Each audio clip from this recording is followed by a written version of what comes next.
Today's video is going to be a little bit different. We are going to Happisburgh. Now, Happisburgh is a place where the North Sea has been eating away at it for the last 5,000 years. Estimates put the average historical rate of erosion at somewhere between 1 to 3 feet per year. That is absolutely incredible.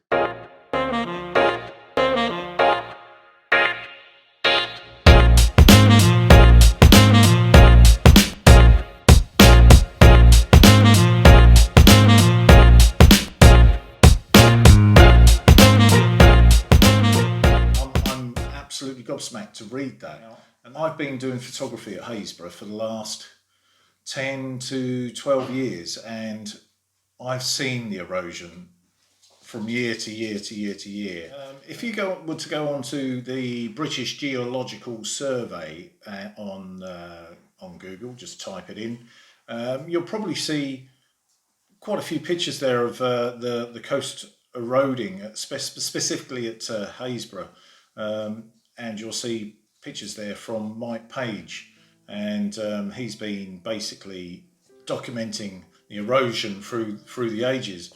Now, I happen to have one of his books, and really interesting to see the Happisburgh coastline, where the houses were, to where we are up until a few years ago. Now, we've got a very famous lighthouse there, and that lighthouse actually is featured in a film. For some people that don't know, it's featured in a film. You might want to check that one out as well.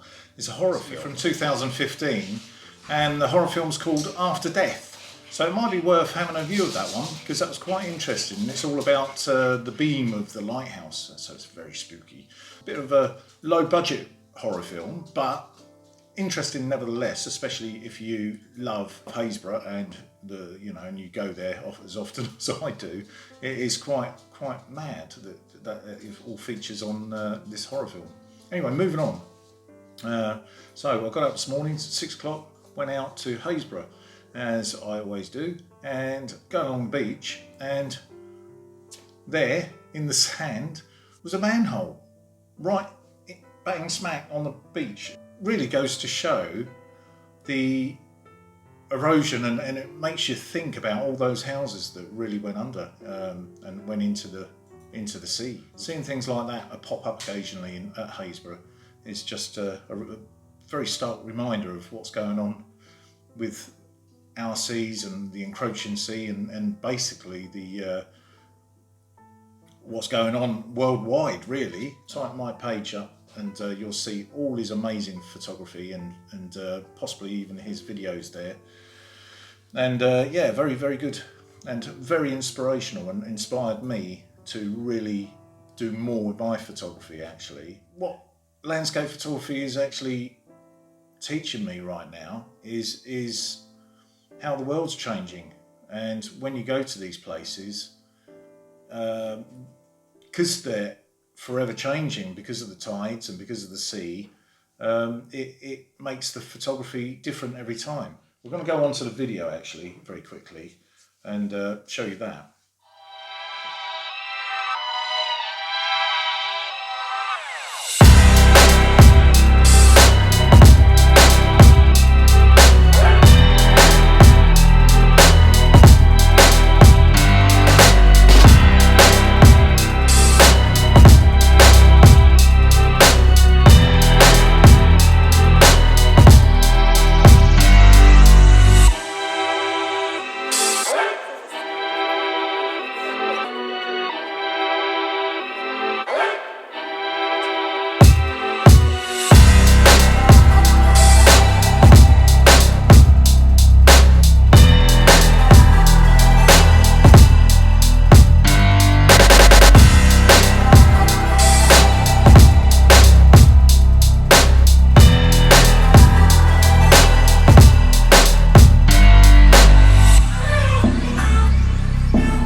we are at Happisburgh, and just getting set up. It's really nice this morning. Picked another beautiful morning.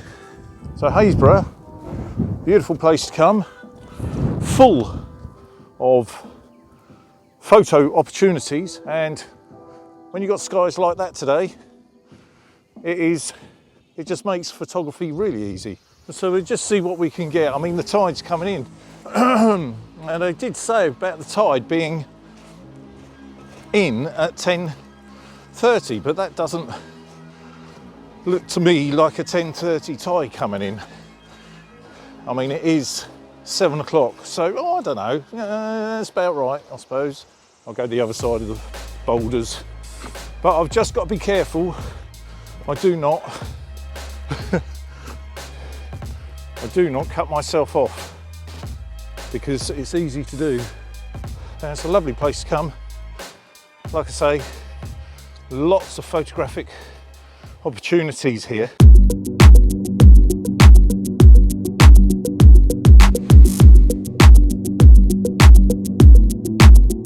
There's some nice little areas here that we could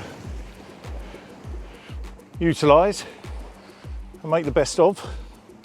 So I think we'll do that, because the sea's coming over. Woo.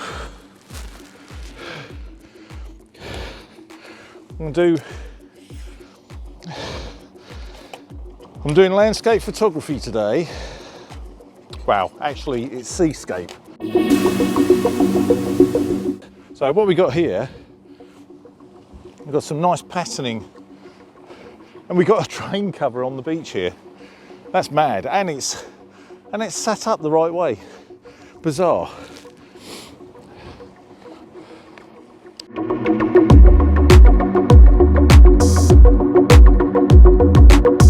So that's clean. So that will go in the second slot of my holder, and the reason I put it in the second slot is because I always reserve the first slot for my 10-stop filter, because 10-stop filters or 6-stop filters will always go into the front slot tightest against the lens. Now my next piece of glass I'll bring out is circular polarizer. Let's get these photographs in, because we are getting some nice glorious sun coming up now. I am in water right now, so basically if you look at this, you've got 3 steps. When you first start photography, you have a triangle. The triangle is, when you're off your tripod, you would be shutter priority is your number 1 when you're off a tripod.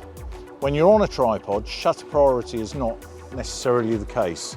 Okay, so basically, if you're doing landscape photography, which I am, then ISO can be, when you're on a tripod, can be ISO 100, okay? So that's ISO 100 will give you a beautiful image, and that's still very, very, very, God, dear oh dear, that's still quite harsh on that. Let's try that again. Now, dynamic range here is phenomenal. It's on 1 stop under. Let's get the histogram up. Now, histograms, you see this piece here? That's a histogram, that box there. Now that histogram is not touching the sides. Let's see if we can get that up again. Yeah, so it's not touching the sides. So that exposure is right, it is perfectly right. Now that's what you want for an exposure. Now I am struggling here because, like I say, f11 is a spot on area of the lens where you want to be, because it's the sharpest part of most lenses. Now that's a good place to be. So my settings, now we're at ½ second. The ½ second is a good one, because if you get any waves coming over those like that, which I'm too late. Now, if you get any waves and you can time it well, then you will get some really good images there. So let's see if we can time it. So it's a very, very calm sea this morning, and the tide's coming in very, very quickly. So I might have to disappear in a minute. In fact, I'm probably going to have to disappear, otherwise I will get cut off. Oh my God, what am I doing? Right, let's get out of here. Let's get out of here. Good job I got my wellies on. That's all I can say. But that is really pretty. Let's worry about that in a minute. Let's worry about my safety and the camera. Let's get out of here. Let's get out of here.